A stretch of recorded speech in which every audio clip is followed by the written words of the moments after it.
কালি বন্ধুসকল আহি পেলানি মই ক'তনো থাকিলোঁ কি কৰিলোঁ তাকে দেখাওঁ বুলি ভাবি পেলাই ৰাতিপুৱা ভিডিঅ'টো আৰম্ভ কৰিলোঁ। এইফালৰ পৰা দেৰগাঁৱৰ ফালৰ পৰা সোমাই আহিলোঁ, মানে দেৰগাঁৱৰ পৰা আহি এইটো হৈ গ'ল লকুমাই তিনিআলি। এইফালে ক'ত যায় কি কথা মই নাজানো, আৰু বৰ্তমান মই এইফালে আছোঁ, মানে এইটো তিনিআলিদি এনেকৈ সোমাই গৈ ক'ত আছিলোঁ দেখাম। কাৰণ যিহেতুকে ৰাতিপুৱা এতিয়া মই বাট ফুৰিবলৈ ওলাই আহিলোঁ আৰু বিৰাট কুঁৱলী, চক কিমান কুঁৱলী একো দেখি নাপায়। এতিয়া লাহে লাহে সোমাই যাম, মই যিখন ঘৰত আহি আছোঁহি সেই ঘৰখন দেখামগৈ। কুঁৱলীৰ পৰা কি দেখিছে নেদেখিছে মই নাজানো, কিন্তু ৰাতিপুৱাই মই এইটো কাৰণে ভিডিঅ'টো আৰম্ভ কৰিবলগীয়া হ'ল, যিহেতুকে মই আহি কোনফালে কেনেকৈনো সোমালোহি ৰাতি গমেই নাপালোঁ। সেয়েহে ৰাতিপুৱাই ওলাই আহিলোঁ বাট ফুৰিবৰ বাবে, কাৰণ যিহেতুকে ৰাতিপুৱা বাট ফুৰা মোৰ এটা অভ্যাস আছে। সেয়েহে ওলাই আহি কোনডোখৰ জেগাৰ পৰানো সোমালোঁ তাকে দেখাওঁ বুলি ভাবি ভিডিঅ'টো আৰম্ভ কৰিলোঁ।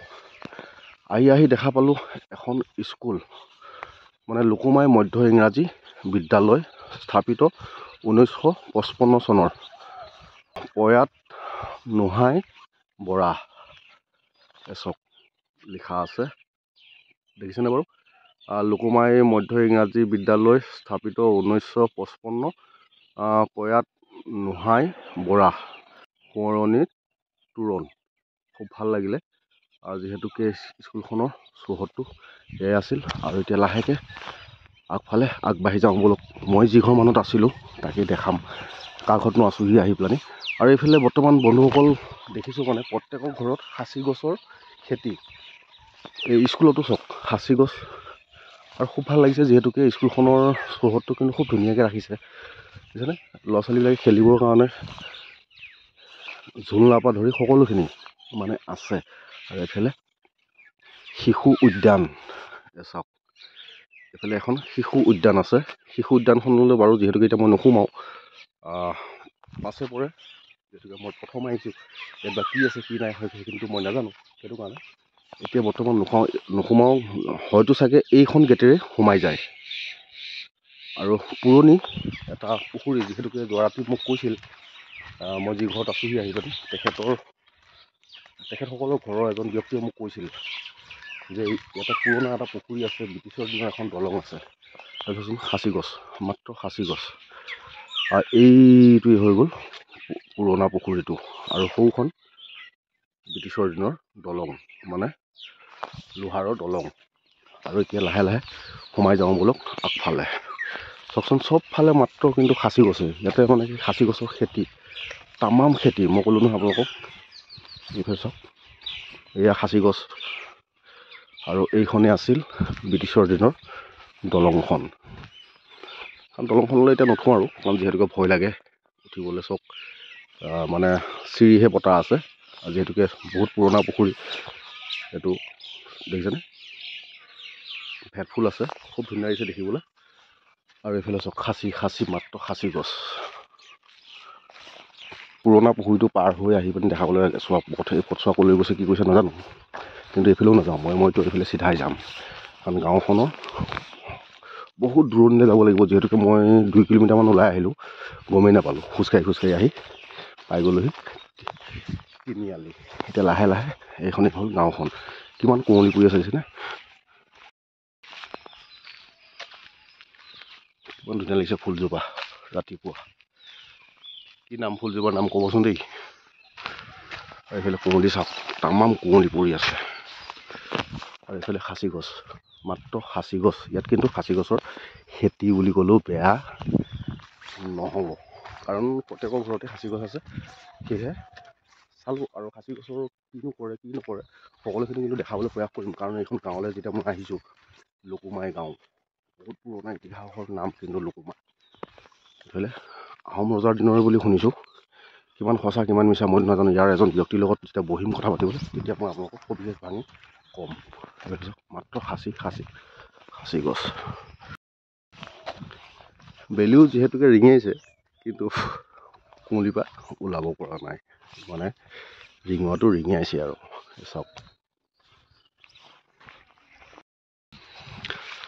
গাঁওখনলৈ আহি এজন বন্ধু লগ পালোঁ, মানে মোৰ পাছফালে এৰি থৈ আহিলোঁ। যিহেতুকে তেখেতে ৰাতিপুৱা মৰ্ণিং কৰি থাকোঁতে চিনি পালে, দেখি সৰু বাচ্চা ভাল লাগিলে যেতিয়া মোৰ ভিডিঅ' চাই। আৰু ইয়াতে মানে খুব খাচী গছ মাত্ৰ খাচী গছ এইফালে দেখিছেনে, এইখন হ'ল বাহনি।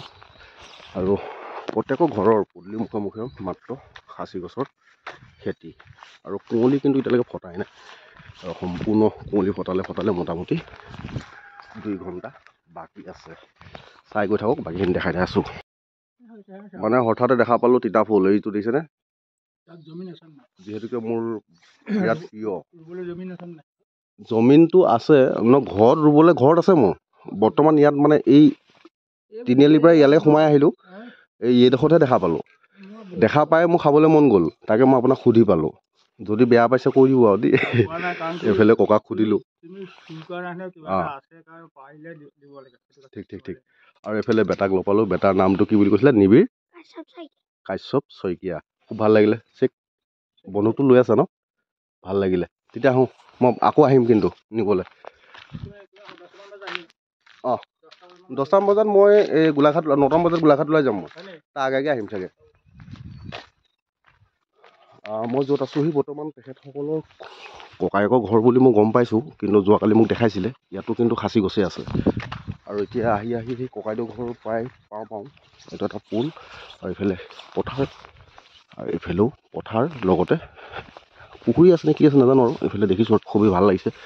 কিন্তু কুঁৱলী বৰ্তমান বিৰাট কুঁৱলী হৈ আছে। ইফালে সূৰ্য দেৱতা যেনে তেনে ওলাইছে আৰু, কিন্তু সম্পূৰ্ণ ওলাব পৰা নাই, কাৰণ যিহেতুকে কুঁৱলীয়ে বেৰি ধৰি আছে। বন্ধুসকল, যিটো মই খাওঁ সেইটো মই কিন্তু সুধিবলৈ লাজ নকৰোঁ, কাৰণ যিহেতুকে মই আগতেও কৈছোঁ আপোনালোকক যে যিটো বস্তু মই খাই ভাল পাওঁ সেই বস্তুটো মই সুধি হ'লেও খামেই। কাৰণ তিতা ফুল, তাৰ সোৱাদ আৰু তাৰ যিটো ঔষধি গুণাগুণ আছে, সেই গুণাগুণটো যিসকলে জানে তেখেতসকলে নক'লেও জানিবই। এইফালে এতিয়া বৰ্তমান নতুনকৈ ঘৰ এখন গঢ়িছে, এইফালে নতুনকৈ জেওৰাও মাৰিছে। একদম সম্পূৰ্ণ গাঁও। খুব ভাল লাগিলে মানে থাকি। যোৱা ৰাতি মানে ৰাতি আহি যিহেতুকে সোমালোহি যে, সেইটো কাৰণে অসুবিধা হ'ল আপোনালোকক দেখাবৰ কাৰণে। এতিয়া মই পুৱাই মৰ্ণিং ৱাক কৰিবলৈ যাওঁতে আপোনালোকক দেখাবলৈ প্ৰয়াস কৰিলোঁ। এখন প্ৰকাণ্ড বাহনি। আৰু এতিয়া ফাইনেলি মই পাই গ'লোহি য'ত আছিলোঁ, ত'ত দেখাম, ব'লক চাই থাকিব। ফাইনেলি আহি পেলাই পাই গ'লোহি মই যোৱা ৰাতি আহি য'ত আছিলোঁ সেই ঘৰখন। এইখনে আছিল দোকানখন। আহিয়ে প্ৰথম এইখন দোকানতে সোমাইছিলোঁ, তেখেতৰে দোকান। আৰু ইয়াতো চব খাচী গছে, খাচী গছ পুলি ৰুই থৈছে। এইফালে হ'ল শেৱালি গছৰ পুলি এটা, আৰু এইফালে খাচী গছ। আৰু এতিয়া লাহেকৈ এণ্ট্ৰি হৈ দিওঁ এইখন গেটেৰে। এইখন ঘৰতে আহি পেলানি মই যোৱা ৰাতি আছিলোঁ। আৰু বাকীবিলাক দেখাই থাকিম, চাই থাকিব, যিহেতুকে ঘৰৰ মানুহ যতটো সম্ভৱ উঠাই নাই চাগে। মই ৰাতিপুৱা উঠি মই সদায় এটা মৰ্ণিং ৱাক কৰা অভ্যাস আছে, সেই অভ্যাসমতে মই গ'লোঁ। আৰু এতিয়া আহি পালোঁ। কোৱাটো এতিয়া মানে মানুহ উঠাই নাই, যিহেতুকে লাহেকৈ উঠিব।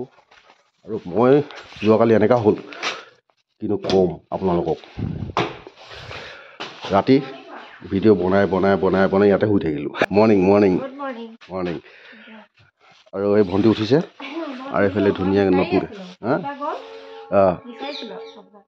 ঠিক বাৰু। বন্ধুসকল, এতিয়ালৈ ভিডিঅ'টো ইমানতে সামৰণি মাৰিছোঁ। যদি ভিডিঅ'টো চাই ভাল পায় তেতিয়া লাইক কৰিব, শ্বেয়াৰ কৰিব, চেনেলটো ছাবস্ক্ৰাইব কৰিব নাপাহৰিব। কিন্তু ইয়াত মই খাচী গছৰ তত্ত্বটো মই বুজিহে আপোনালোকক জনাম।